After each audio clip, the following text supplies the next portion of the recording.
డీటెయిల్గా 88 మంది ఎవరైతే కొత్తగా గెలిచారో వాళ్ళకి ఆర్గనైజింగ్ కూడా డిఫరెంట్ ఉంటుంది సార్. అంటే అది కరప్షన్ ఆర్గనైజింగ్ కావచ్చు, డెవలప్మెంట్ ఆర్గనైజింగ్ కావచ్చు. డెవలప్మెంట్ పరంగా అంటే సిబిఎన్ గారితోనో మినిస్టర్తోనో ఎలా మనం పనులు చేయించుకోవాలి ఎలా అనేది ఆ గ్యాప్ ఉంటుంది. అలాగే బ్యూరోక్రసీ చేసుకునే గ్యాప్ ఉంటుంది.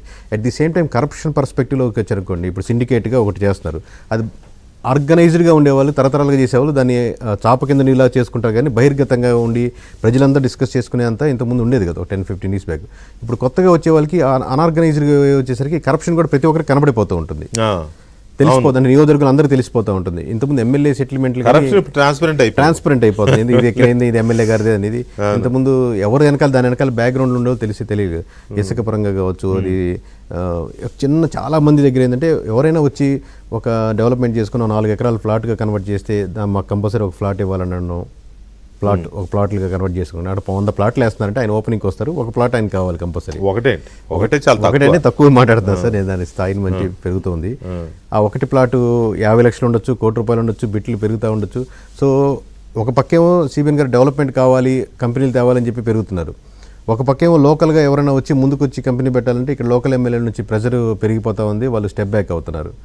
అలాగే సిండికేట్ ఏదైతే అయిందో లిక్కర్ దాంట్లో ఆ పర్సంటేజ్ల మధ్య వివాదాలు కానీ, వాళ్ళేమో నైట్ టైము ఏదైతే మనకు బార్స్ ఉంటాయో బార్స్ వచ్చి పాతవి ఉన్నాయి, అవును, వాళ్ళేమో తొందరగా క్లోజ్ చేయించడం, వీళ్ళేమో కొంచెం కంటిన్యూ చేయించడం చూడడం, ఈ 7-8 మచ్చుకు ఎమ్మెల్యే అండర్లో పెట్టుకోవడం. అంటే ఇప్పుడు లిక్కర్ షాపులు గొడవలు అవుతున్నాయా బాగా? అంటే గొడవలు ఏదానికి లేదు కదా, చోట్ల మీరు అన్నది కరెక్ట్, ఎమ్మెల్యేలు ఇన్వాల్వ్ అయ్యి వాళ్ళకి ఇప్పించుకుని. ఇప్పుడు మీరు ఎమ్మెల్యే సార్, మీ వెనకాలే 8 మంది అనుకోండి, 8 షాపులు మీవే డైరెక్ట్లీ. సో ఇలా వీళ్ళు 10 లక్షలు వాళ్ళు 20 అని చెప్పొచ్చు.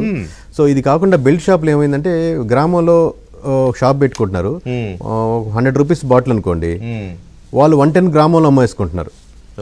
గ్రామంలో ఎంఆర్పీకి అమ్మట్లేదు, 110కి అమ్ముకుంటారు. ఇతను అది డైరెక్ట్లీ ఇతనిచ్చే పోతుంది అకౌంట్. అక్కడ గ్రామంలో యాడ్ అడ్వాంటేజ్ అంటే సుబ్బారావుకు అప్పారావుకు కరెక్ట్ అయిన డబ్బులు లేకపోయినా కానీ ఆ నోట్ 110 రూపీస్కి ఇచ్చేస్తాడు, ఎందుకంటే గ్రామంలో తెలిసినోడే కదా సార్. అప్పుగా అయితే 125 రూపీస్. సో ఈ విలేజ్ లెవెల్లో నెగిటివిటీ పెరుగుతూ ఉంది. ప్లస్ జనసేనకి టీడీపీ మధ్య కార్యకర్తల మధ్య ఆర్గనైజేషన్ స్ట్రక్చర్గా కలవట్లేదు, ఎక్కడో గ్యాప్ పెరుగుతూ ఉంది. అది అక్కడ కావచ్చు, ఇక్కడ కావచ్చు, జనసేన గెలిచిన సీట్లు కావచ్చు, టీడీపీ గెలిచిన సీట్లు కావచ్చు. ఇప్పుడు మీకు సిబిఎన్ గారు, చంద్రబాబు, పవన్ కళ్యాణ్ గారు ఎంత ప్రతి ఒక్కటి ఆర్గనైజింగ్గా కానీ కింద సింక్ అవట్లేదు. ఇప్పుడు మాకు అన్యాయం జరిగిందంటే మాకు అన్యాయం జరిగిందని ఆ నెగిటివిటీ ఉంది. ఇప్పుడు ఆబ్వియస్ కార్యకర్త ఎప్పుడైతే నెగిటివ్గా ఫీల్ అవుతాడో దాన్ని ఒక టీచర్ రోజుకి 10 మందికి 50 మందికి చెప్తున్నట్టు అది ఎక్స్పాండ్ చేస్తూ ఉంటాడు నెగిటివిటీని.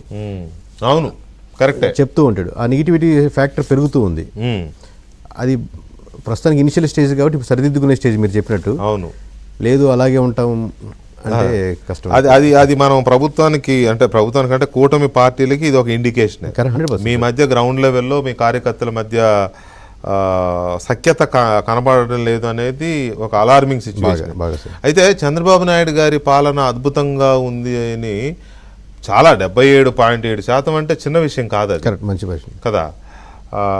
కానీ ఇది మీరు హై లెవెల్లో చూస్తున్నారు సార్. ఇది ఇండివిజువల్ 170 నియోజకవర్గాల్లో ఎమ్మెల్యే పరంగా చూస్తే ఇంక దారుణంగా ఉంటుంది.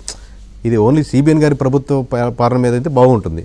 అంటే మనం ఇప్పుడు మీరు చేసిన ఈ సర్వేలో ఆ పాయింట్ బేసిక్ గానే నేను అడుగుతున్నాను. కరెక్ట్. ఎమ్మెల్యేల స్థాయికి వచ్చినప్పుడు అది విడిగా మళ్ళీ వస్తుంది ఆ రిపోర్టు. అయితే ఇక్కడ ఒక నా క్వశ్చన్ ఏంటంటే, జగన్మోహన్